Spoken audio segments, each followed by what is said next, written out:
Meus amados irmãos e irmãs, eu quero dar mais um passo hoje no assunto que estive estudando com vocês há pouco tempo atrás. Transformação ou transformados à imagem de Cristo, ou transformação da mente. Esse é o tema. Gostaria de ler os textos rapidamente para que nós possamos extrair a base deste estudo. Romanos capítulo 8, versículos 29 e 30. Diz assim, Romanos capítulo 8, versículos 29 e 30. Sabemos que todas as coisas cooperam para o bem daqueles que amam a Deus, daqueles que são chamados segundo o seu propósito. Agora observe o versículo 29. Porquanto aos que de antemão conheceu, também os predestinou para serem conformes à imagem do seu Filho. Essa frase, conformes à imagem do seu Filho, ela é muito importante. Romanos capítulo 12, versículos 1 e 2. Rogo-vos, pois, irmãos, pelas misericórdias de Deus, que apresenteis o vosso corpo por sacrifício vivo, santo e agradável a Deus, que é o vosso culto racional. E não vos conformeis com este século. Agora observe a frase. Mas transformai-vos pela renovação da vossa mente, para que experimenteis qual seja a boa, perfeita e agradável vontade de Deus. A última porção está aqui em 1 Coríntios, capítulo 15, versículos 46 a 50. Mas não é primeiro o espiritual, e sim o natural, segundo o espiritual. O primeiro homem, formado da terra, é terreno, o segundo homem é do céu. Como foi o primeiro homem, o terreno, tais são também os demais homens terrenos. E como é o homem celestial, tais também os celestiais. E assim, como trouxemos a imagem do que é terreno, devemos trazer também a imagem do que é celestial. Isso afirma, irmãos, que a carne e o sangue não podem herdar o reino de Deus, nem a corrupção herdar a incorrupção. Esses foram os textos que nós lemos. E daqui eu tirei 3 lições. A primeira lição é, aqui nos textos de Romanos capítulo 8, versículos 29 e 30. O propósito supremo de Deus é nos conformar à imagem do seu Filho. De Romanos 12, 1 e 2, a lição é a seguinte: nossa vida deve ser um culto a Deus, para que tenhamos uma mente transformada. E o terceiro ponto, que é 1 Coríntios capítulo 15, versículos 46 a 50. O cristão vive a realidade da vida natural e a sobrenaturalidade da vida celestial. E pelo que me lembro, nós ficamos em torno disso, não conseguimos avançar tanto. Como compreender isso, essa transformação da mente para que um dia nós sejamos conformados à imagem de Cristo? Irmãos, eu peço de vocês o máximo esforço para estudar essa palavra. Porque se tem algo que ocorre no meio do povo de Deus hoje é a superficialidade. E isso é um problema sério. Eu posso dizer para vocês que esse é o maior problema do mundo hoje. A superficialidade dos cristãos. A falta de conectividade celestial. Há uma vida periférica, vazia. Não tem nada mais terrível nesse mundo do que um cristão periférico, um cristão que não tem realidade espiritual, um cristão religioso.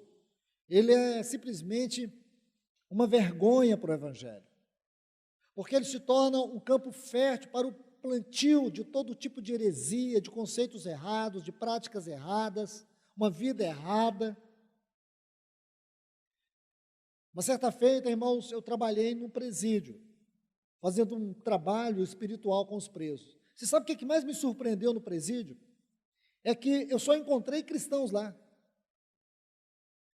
Eu queria pregar para um ímpio, não encontrava um ímpio. Tudo cristão. Eu pensei, onde eu estou? É claro, irmãos, que eram cristãos superficiais. Eles se tornaram um plantio fértil para que Satanás pudesse semear todo tipo de iniquidade e de maldade. Sempre que me encontro com alguém que trabalha em presídio, eu pergunto, tem muitos cristãos lá? Muitos, a comunidade cristã lá. Muitos, é claro, vão converter lá. Isso também acontece, viu, irmãos? Lá que eles vão converter. Aí a comunidade aumenta. Depois fui trabalhar num presídio que cuidava só de mulheres. Meus irmãos, nunca vi tanta mulher convertida assim na minha vida. Só mulher convertida. Uma vez eu brinquei com a irmã que cuidava disso. Falei, por que você não transforma isso aqui num convento? Esse tanto de mulher aqui convertida, isso é uma vergonha para o evangelho, irmãos. É porque a palavra só entra na mente. O evangelho fica na mente. É isso que eu quero ajudar vocês. Você vai entender uma coisa nessa palavra. Qual é o seu problema espiritual? Se tem uma coisa que a gente não cuida, é da mente. Você tem a disciplina de toda semana, 3, 4, 5 vezes ir na academia, malha lá por horas. Tem muitos aqui que fazem isso. Outros se preocupam com a suplementação. Toma ômega 3, toma isso, toma aquilo outro, preocupa com a saúde. Se sentir uma tosse, aí entra com vitamina C, porque preocupa com a saúde. O que está de errado nisso, irmãos? O problema é que nós deveríamos preocupar com o essencial. A minha saúde não é essencial? Meu corpo não é essencial? Espere aí, antes de você me julgar, é melhor você se julgar. Nós deveríamos preocupar com o nosso espírito. Por isso que Paulo fala lá para Timóteo, o exercício físico para pouco tem proveito. Certo? Exercita-te na piedade. Nós vamos ler esse texto depois com propriedade e examiná-lo hermeneuticamente. Aí você vai entender que não é pecado você cuidar do corpo. O pecado é quando você cuida do corpo, você cuida da saúde, cuida do seu penteado, cuida disso, cuida daquilo, fica preocupado se tem ruga, se não tem, fica olhando o nariz o tempo todo.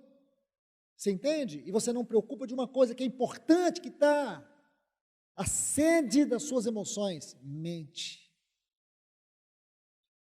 Talvez você nunca percebeu, nunca se preocupou, mas você tem um homem interior. O homem interior, ele é dividido por duas partes, espírito e alma. O espírito tem 3 faculdades, intuição, consciência e comunhão. A consciência é a faculdade mais importante do espírito. A alma,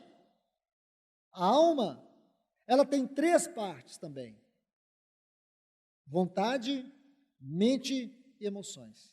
E se você consegue colocar essas faculdades juntas, paralelas, você vai perceber que a intuição está ligada à vontade, a consciência está ligada à mente, e a comunhão do espírito está ligada às emoções da alma.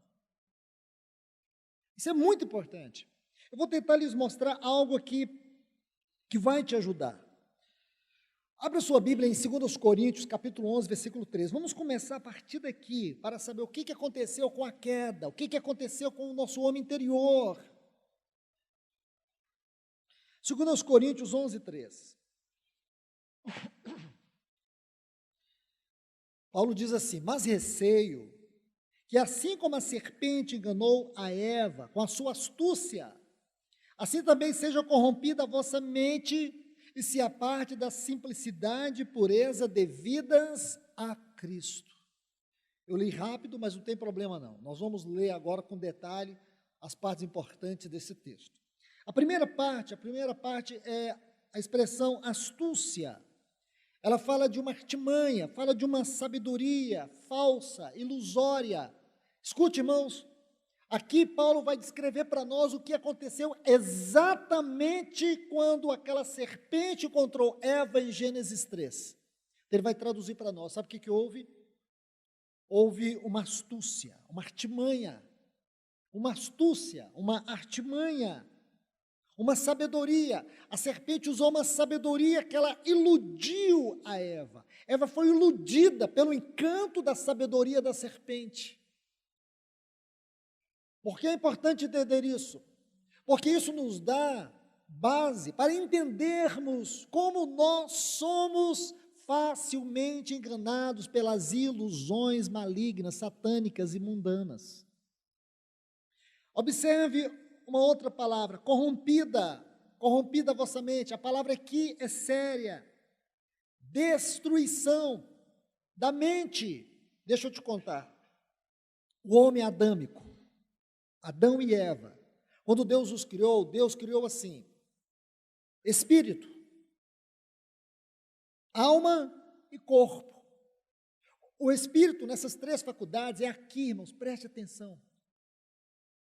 Preste atenção, é aqui que você precisa conhecer. Eu te desafio aqui, responde para você. Você conhece muito mais do seu corpo? Você conhece muito mais da sua vida física, da sua saúde, do que do seu espírito? Você conhece o seu espírito? Vou te fazer uma pergunta mais clara. Você conhece o que é intuição? Está dentro de você, você conhece? Levante a mão aí, alguém que conhece bem sobre a sua intuição. Meu Deus.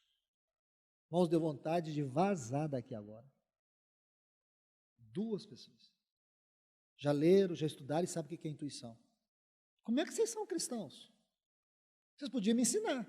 Como é que serve a Deus dessa forma? Você conhece o que é a sua consciência?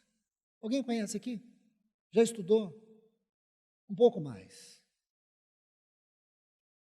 Você sabe o que é a comunhão do seu espírito, essa faculdade? Sabe? Sim ou não? Alguém sabe aqui? Poucos ainda. Alguns não levantam a mão de pirraça mesmo. Mas eu sou educado. Quando alguém me pergunta, eu respondo, falo sim, não. Eu gosto de ser educado com quem fala comigo. Isso é uma coisa que eu aprendi, é ser educado com as pessoas.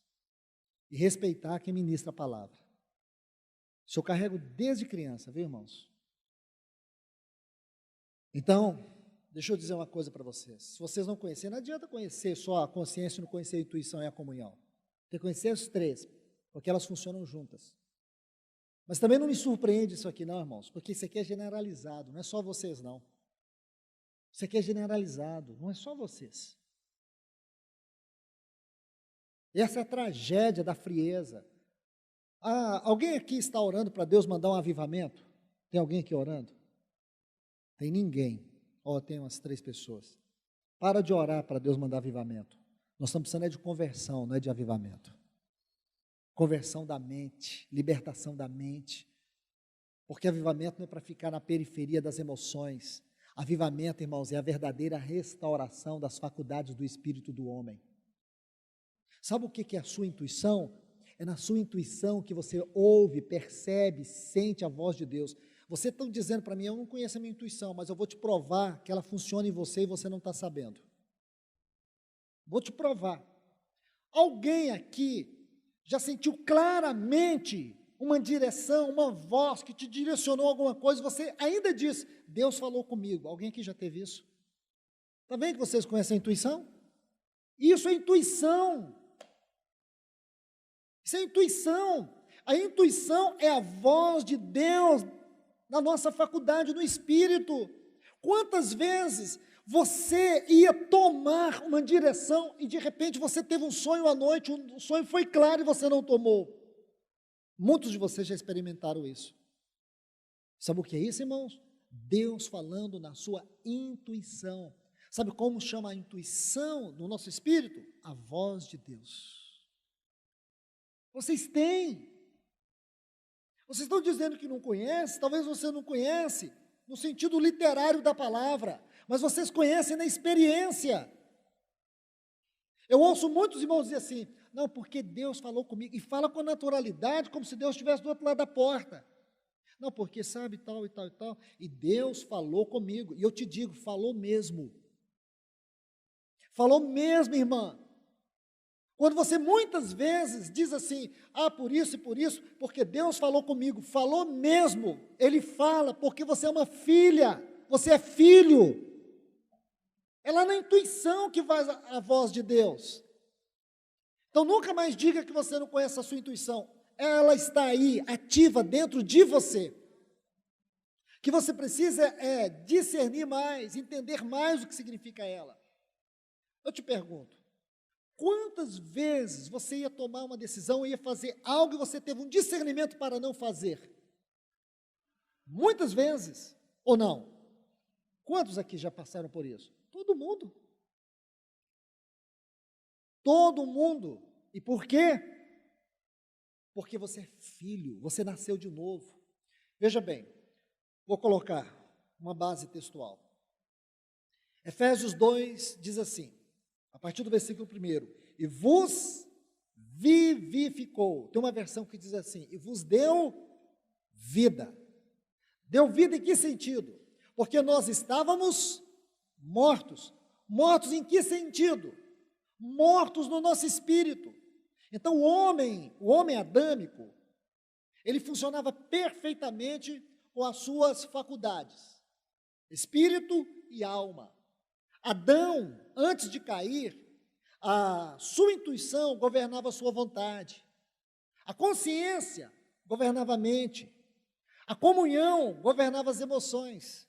Quando Adão caiu, foi essa parte que morreu dentro dele. A palavra morreu é muito forte, significa que essa parte ficou inativa. Quando você é salvo, quando você nasce de novo, o que nasceu em você? Espírito. Significa que agora a sua intuição, a sua consciência e a sua vontade, elas estão agora liberadas. Elas estão agora vivas, renovadas. Agora cabe a nós fazer o quê? Alimentar a vida no espírito e não a vida da alma. Olhe 2 pontos importantes. Vou colocar 2 textos. Gálatas 5,16. Andai no espírito e jamais satisfareis o desejo da vossa carne, que é a alma. O outro texto. Não vos embriagueis com vinho, alma, mas enchei-vos do espírito. Aonde o Espírito Santo habita no nosso interior? Quando você diz assim, o Espírito Santo habita em mim, onde ele habita? No Espírito. Ele habita na sua intuição, na sua consciência, na sua comunhão. A intuição é a voz de Deus. É onde você percebe, discerne a voz de Deus. A consciência é a faculdade mais elevada do Espírito, porque ela te liga do natural ao espiritual. Ela te traz o julgamento do que é certo, do que é errado, do que não é bom. Então, a consciência, ela domina a mente. A alma tem essas 3 faculdades, como o Espírito tem 3. E a comunhão do Espírito é onde nós entramos na oração, na adoração, elas funcionam juntas, essas 3 faculdades. Porém, quando você entra em comunhão, tanto você vai ouvir a voz de Deus, como você vai ter consciência de que é uma realidade espiritual. Isso domina suas emoções. Nós somos uma sociedade que estamos emocionalmente adoecendo rapidamente. Para você ter uma ideia, até o ano 2021, o mundo será constituído de 3 bilhões de pessoas doentes emocionalmente. Depressão, transtorno de ansiedade, todas essas coisas estão aumentando de uma forma assustadora. E por quê, irmãos? Porque as pessoas não conhecem isso. Se conhecesse o que é vida no Espírito, se nós alimentarmos a vida no Espírito, nós vamos ser curados na nossa vontade. Você não vai querer fazer as coisas do jeito que você quer, da maneira que você quer, você vai ouvir a voz de Deus para te trazer direção. Quantas pessoas fazem tudo do jeito que eles querem, diante de circunstância, eles não têm medo, nenhum temor de fazer as coisas de qualquer jeito, eles não ouvem a direção de Deus, eles estão governados pela vontade, pelas emoções, pelo que sinto, pelo que penso e pelo que quero. Isso define as faculdades da alma. Então, por favor, meus irmãos, escute isso, é de extrema importância. Deixe-me colocar um texto, talvez aqui a gente termine. Gênesis capítulo 6, vamos ler os versículos 1 a 3. Gênesis capítulo 6, versículos 1 a 3. Enquanto vocês vão abrindo, eu quero falar algo. Meus irmãos e irmãs, as maiores batalhas da nossa vida ocorrem na nossa mente. As maiores guerras, as mais devastadoras, destruidoras, que destroem nossas emoções, que destroem nossa visão, que destroem nossa sensibilidade, que destrói nosso discernimento, que destrói nossa comunhão com Deus. Tudo isso ocorre na nossa mente. Permita-me dizer outras coisas. Você sabe aonde estão as maiores prisões do mundo? Na nossa mente. Muitas pessoas estão em prisões, em cativeiros, limitadas, com problema de estima, amarradas pela síndrome da mediocridade, pessoas que sofrem de extrema carência, que não conseguem viver a vida cristã num plano mais alto, vivem a espiritualidade na superficialidade, não conseguem fluir na oração, não conseguem fluir na palavra. E por quê? Por causa dessas prisões interiores, mentais. O espírito não consegue tocar as faculdades da alma.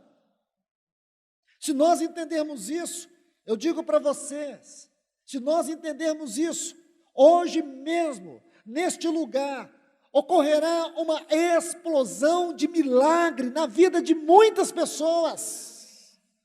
Você vai perceber amanhã como as coisas vão mudar. Você vai deixar de ser uma pessoa ácida. Sabe aquela pessoa ácida? Só fica na defensiva. Tudo ela vê de maneira negativa. Você vai contar uma história para ela, você tem que ir bem devagar, porque dependendo, ela já chegou na conclusão e ela entende tudo errado, só anda na contramão. Você fala, nosso dia está bom hoje, mas vai chover, mais tarde vai chover. Só vê assim, irmãos.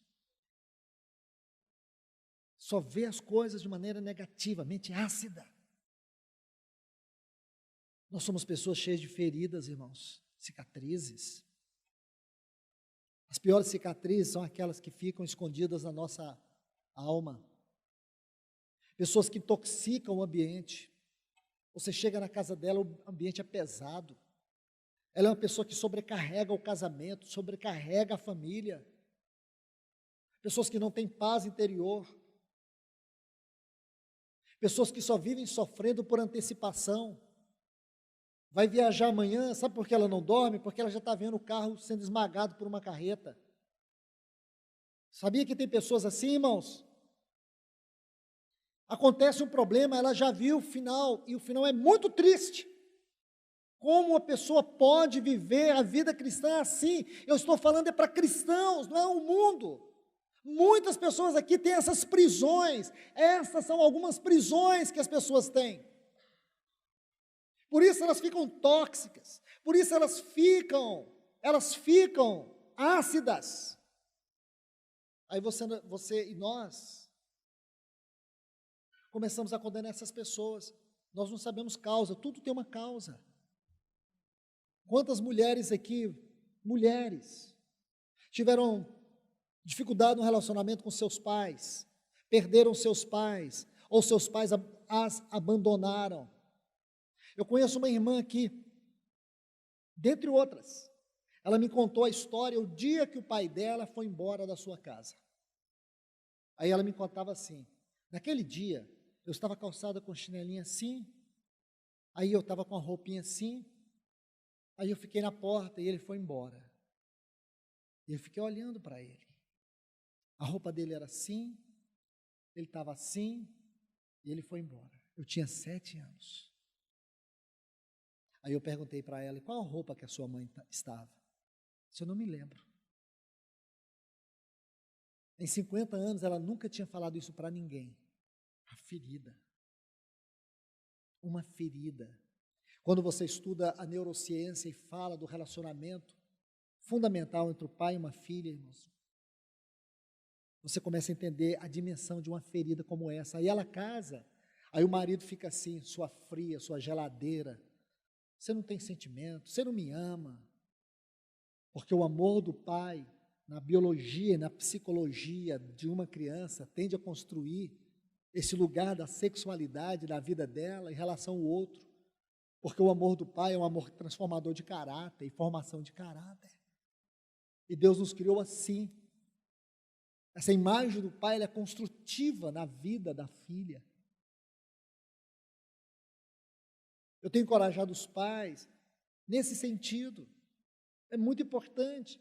Irmãos, o lugar que o homem ocupa na sua casa é de extrema importância. Então nós ficamos olhando para as nossas esposas, fazendo tudo, porque esse coração de mãe, ele é impulsivo, ele é compulsivo, é um coração que se entrega, que dá tudo, que faz tudo, e aí os homens pensam, minha esposa não precisa de mim, fica na sombra dela a vida toda, omisso a tudo, e não percebe o quanto isso é destruidor. Então aqui, eu estava fugindo do assunto, mas eu volto. Quantas irmãs aqui são assim? Têm feridas. E agora o esposo não compreende. E deveria ser no casamento, no esposo, que ela deveria encontrar a terapia e a cura. E muitos maridos, eles querem fazer da sua esposa uma máquina de emoções, que só o satisfaça. Mas sem tratar o problema. Quantas pessoas desenvolvem distimia, falta de humor? Aí você olha para aquela pessoa, para aquela mulher, para aquele homem, que parece que não tem emoção nenhuma, nunca está feliz. Você acha que ele é assim, vai morrer assim. Ali tem uma ferida, ali tem uma cicatriz profunda. Irmãos, eu digo para vocês, eu quero encorajá-los, não julgue ninguém. Tire isso, porque também esse tipo de pessoa que gosta muito de julgar, são feridas lá. Fica se protegendo, se escondendo, atrás de julgamentos, desenvolve esse hábito horrível de comportamento, que fere, estraga relacionamentos. Por que eu estou trazendo esse estudo? Por que o Senhor tem trazido para nós esse estudo? Porque Ele quer nos libertar. Se nós queremos experimentar um avivamento, irmãos, nós temos que experimentar um avivamento que tenha transformação de caráter. Não é cultos, cheio de euforia. Não, casamentos transformados, lares transformados. Não adianta a gente ficar fazendo encontros, lendo livros sobre esses assuntos, irmãos, se nós não tratarmos do problema crucial. Mente. Isso é importante, irmãos. Deixe-me ler um texto com vocês aqui. Gênesis 6, versículos 1 a 3. Preste atenção. Como se foram multiplicando os homens da terra, e lhe nasceram filhas, vendo os filhos de Deus, que as filhas dos homens eram formosas, tomaram para si as que, entre todas, mais lhes agradara. Agora, observe o versículo 3. Então disse o Senhor, meu espírito não agirá para sempre no homem, pois este é carnal, e os seus dias serão 120 anos. Meus irmãos, prestemos atenção nesse texto. Aqui é uma sentença de Deus. Quando Deus olhou aquela pecaminosidade, aquela consequência terrível da queda, o que Ele disse? O meu espírito não agirá para sempre no homem, pois este é carnal. Deixe-me construir um quadro em torno deste versículo para vocês. Eu vou citar textos, não tem necessidade de você abrir. Gênesis capítulo 1, versículo 26 e o versículo 27 diz assim, que Deus criou o homem, a sua imagem e semelhança, está assim, façamos, pois, o homem, a nossa imagem e a nossa semelhança. Só até aqui. O 27 diz assim: criou, pois, Deus o homem à sua imagem, a imagem de Deus o criou, somente até aqui. Então você vai ver que Deus criou o homem à sua imagem e à sua semelhança. Quanto à imagem de Deus no homem, Deus criou para que nessa imagem o homem tivesse a expressão de Deus, ele expressasse Deus. E quanto à semelhança, Deus criou o homem para que ele pudesse ter comunhão com Deus. Então nós vemos aqui que Deus criou o homem para a sua expressão e para a comunhão, para que o homem pudesse expressar Deus por meio do governo de Deus. O homem era uma expressão de Deus na terra. Quando você lê Gênesis capítulo 1 e 2, e você pode ler isso baseado no Salmo de número 8, você vai ver justamente isso. O Salmo de número 8 vai mostrar para nós tudo isso. O Salmo de número 8 vai dizer assim, em outras palavras, que a terra e o céu estavam numa conectividade próxima.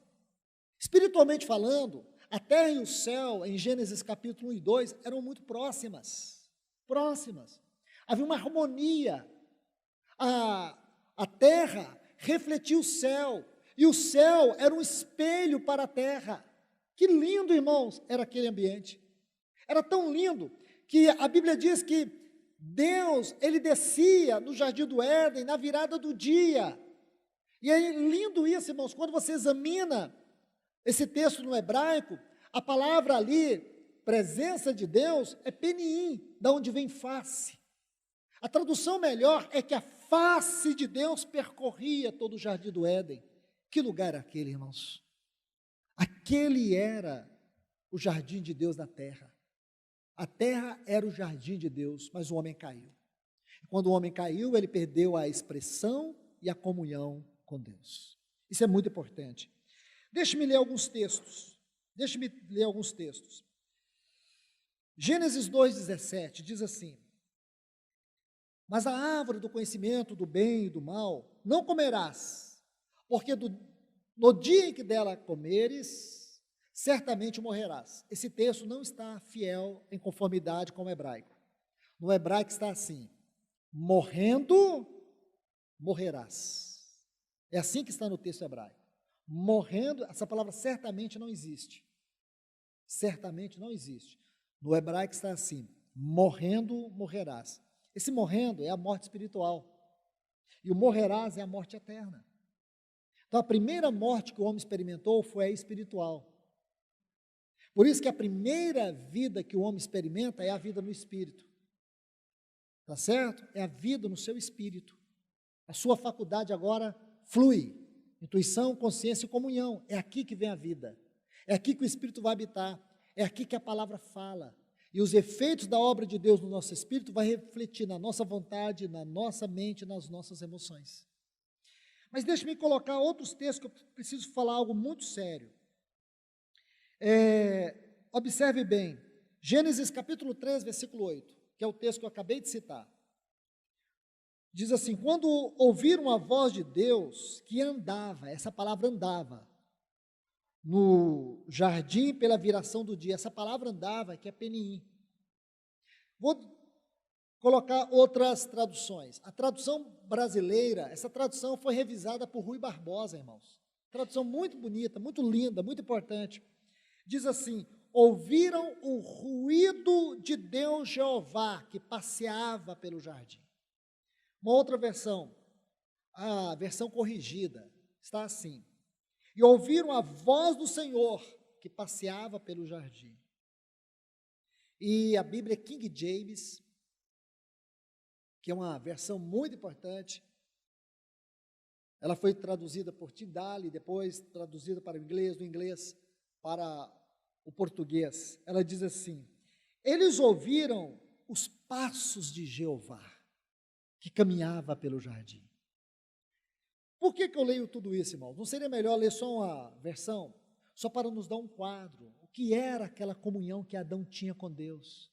Era como se a face, era como se eles escutassem o caminhar de Deus, os passos de Deus pelo jardim. Essa era a comunhão que eles sentiam, e tudo isso era experimentado por um espírito vivificado. Sua alma era governada por essa vida no espírito. Hoje é o contrário, é a nossa alma que está no governo e não o nosso espírito. O homem hoje, ele deixou de ser um homem espiritual e passou a ser um homem almático. Por isso que existe esse tanto de transtorno, essas doenças. Por isso que existe pessoas com tantos complexos e complicadas. Por isso que as pessoas estão mentalmente e emocionalmente doentes. Isso é sério, meus irmãos. Agora observe um outro texto, para a gente formar esse quadro e interpretar Gênesis 6:3.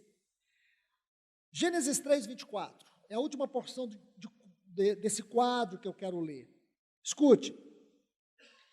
E expulsou o homem e colocou querubins ao oriente do jardim do Éden, e o refulgir de uma espada que se revolvia para guardar o caminho da árvore da vida. Observe, numa outra versão, a corrigida, fala assim, uma espada inflamada que andava ao redor. Agora você percebe, irmãos, que quando o homem, primeiro, vamos por partes. Primeiro, aquele homem criado por Deus, Salmo de número 8, versículo 4, diz assim, quem é o homem para que dele te lembres, e o filho do homem para que o visites? Veja isso, irmãos, observe o que eu estou dizendo para vocês. O homem foi criado de uma maneira muito delicada. Salmo de número 8, 4 diz assim, que é o homem para que dele te lembres, o filho do homem para que o visites. Fizeste, no entanto, um pouco menor do que Deus, e de glória e honra o coroastes. No hebraico é vestistes. Tudo que eu pude mostrar para vocês aqui, mostra como o homem estava vestido desta glória. Como o homem era cuidado por Deus, como Deus se revelava no seu amor para este homem que ele criou, para sua expressão e para sua comunhão. Esse homem, agora ele pecou. Quando ele pecou, a justiça de Deus e a santidade de Deus impedia que o homem voltasse para aquele lugar, para aquela posição e para aquele lugar. Então o que Deus fez? Ele colocou a espada da sua justiça. E à medida que o homem foi caindo, ele colocou uma sentença. Qual sentença é essa? Meu espírito não agirá para sempre no homem, porque este é carnal. Isso aqui é uma sentença. Agora vamos meditar. O que você me diz quando você lê Gênesis 6:3 com Atos 2:1, quando diz que o Espírito Santo desceu e veio habitar aqueles quase 120? Por que Atos não colocou assim quase 110, quase 150, colocou quase 120? Porque Deus disse, os dias da sua vida serão 120 anos. Deus queria que nós lembrássemos de algo. O que aconteceu, irmãos? Gênesis 6:3 diz, meu espírito não habitará para sempre com o homem. Agora, em Atos 2, nós temos o Espírito descendo e habitando quase 120 pessoas. É porque entre Atos, Gênesis 6:3 e Atos 2:1, tem uma cruz. Veio um homem. E esse homem, ele veio em carne, mas ele não foi carnal. Esse homem mudou o rumo das coisas. Esse homem, ele traz tudo de volta à centralidade de Deus. Quem é esse homem? Aquele que venceu o pecado. Aquele que o pecado não encontrou nele lugar. A carne não encontrou nele lugar. Embora tenha sido tentado em todas as coisas, ele não pecou. Ele foi provado em tudo, não caiu. Ele venceu Satanás, ele venceu o pecado, ele venceu a morte. Ele foi o homem segundo o coração de Deus. Este é o homem, e este homem tornou a nossa vida. Jesus é a nossa vida. Ele é o nosso modelo. Ele é o homem por nós diante de Deus. Eu vou repetir. Ele é o homem por nós diante de Deus.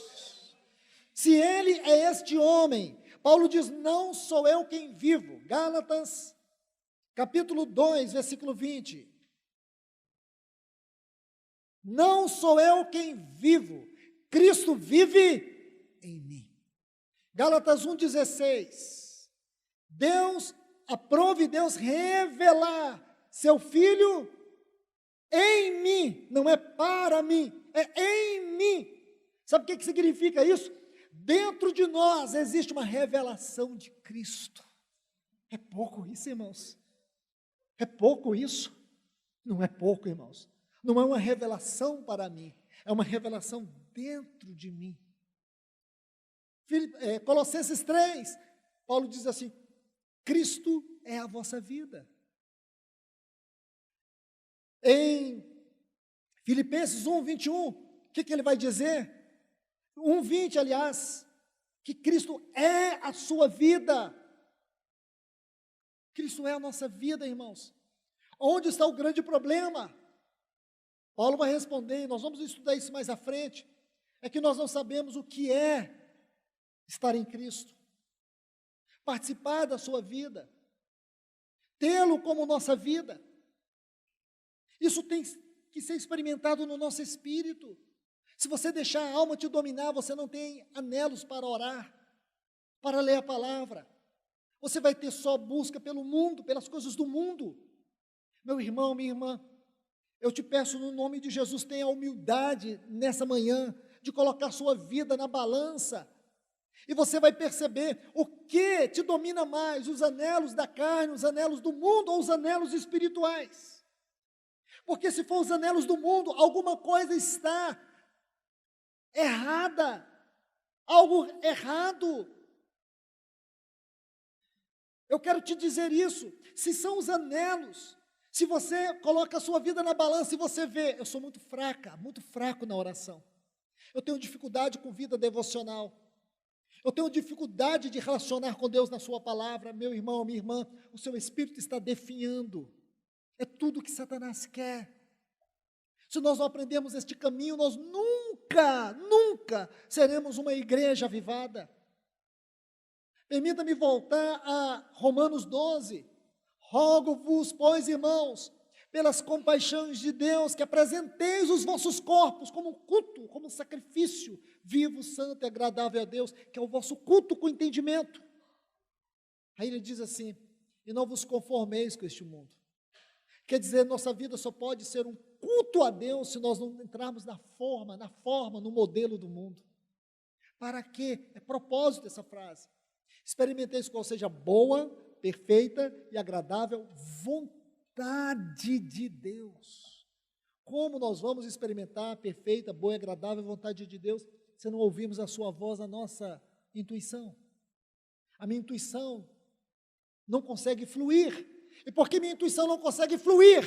Porque eu tenho uma vontade imperiosa, uma vontade que me domina, não é a vontade de Deus. Eu não posso experimentar a vontade de Deus, porque a minha vontade é imperiosa. Eu nasci assim, eu vou morrer assim, eu sou assim. Uma pessoa que não se quebranta, um cristão inquebrantável, um cristão que não compreende quebrantamento, sua vontade é imperiosa, a voz de Deus não flui na sua vida. Você vai viver de bengalas, você vai viver de muletas, você vai viver de sombras. Deus não quer que você viva assim, Deus quer que você viva a vida cristã no lugar mais alto. Deus não quer que você viva controlando suas emoções com remédios. Você quer viver a vida cristã, então seja controlada pela vida no Espírito Santo. É isso que Deus quer. Vamos parar de ser crianças infantis. Vamos parar de ser meninos. Vamos fazer parte do exército que Deus está preparando para esses últimos tempos, irmãos. É isso que Deus quer de nós. É nos preparar como um exército de homens e mulheres maduros, que venhamos preparar o caminho para a volta do seu Filho. Aí a volta de Cristo, irmãos, só vai ter sentido nos nossos lábios quando cantarmos, quando ela fizer sentido na nossa vida.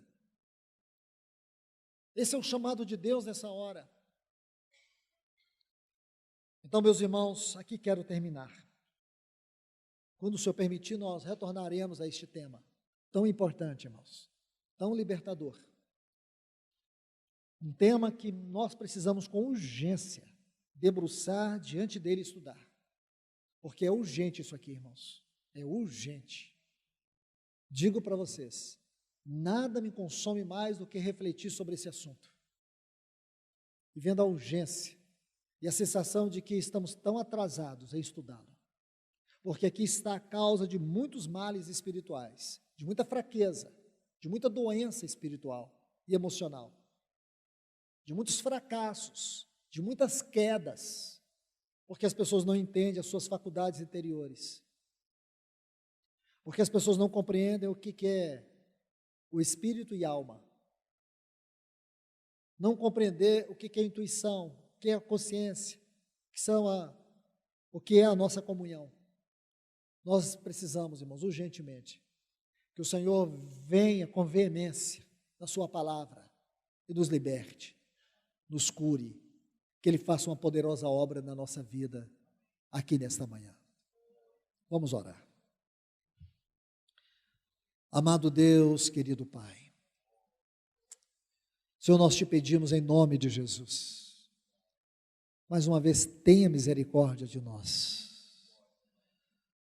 Senhor, como eu e todos nós aqui precisamos que essa palavra seja vida dentro de nós. Senhor, quebre todas essas cadeias mentais, essas correntes. Coloca luz, a tua palavra é luz, nesses labirintos escuros da nossa alma. Eu te peço em nome de Jesus, Senhor, que nós sejamos bons ouvidores e recebedores da tua palavra. Que nós não venhamos resistir o teu Espírito Santo nessa manhã, que ele nos quebrante agora. Nós te pedimos no sagrado nome do teu Filho Jesus, tenha misericórdia de nós, tenha misericórdia de nós. Liberta homens e mulheres aqui nesta manhã, Senhor, feridas, cicatrizes, Senhor, que esta vida no Espírito possa trazer a cura, a terapia que eles precisam nesta hora. Nós te rogamos em nome de Jesus. Amém.